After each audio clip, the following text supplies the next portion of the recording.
হে everyone, recently আমি আর আমার sister গেছিলাম বিটিএস ক্যাফেতে। তোমরা নিশ্চয়ই নাম শুনেছো বিটিএসের। আমার বোনুর তো খুব ফেভারিট বিটিএস। আমি খুব একটা দেখি না। যাই হোক, ক্যাফের ভিতরে যাওয়ার পর ক্যাফেটা তো দেখতে সুন্দর লাগলোই। চারিদিকে বিটিএস টিমদের ফটো দেওয়া আছে। ক্যাফেতে যাওয়ার আগেই আমরা বাড়ির থেকে প্ল্যান করে গেছিলাম আমরা বিটিএস ক্যাফেতে এসে কি ফুড খাবো। ফাইনালি আমার বোনু মেনু কার্ড দেখে নিজেই নিজের পছন্দ মতন সুশি অর্ডার করলো।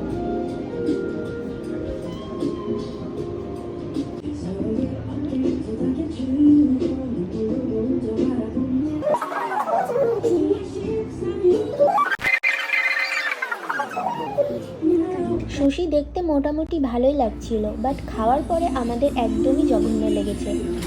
আমার বোনুর ওখানেই উল্টি হয়ে যাচ্ছিল। এত বাজে এক্সপিরিয়েন্স সুশি খাওয়ার পরে।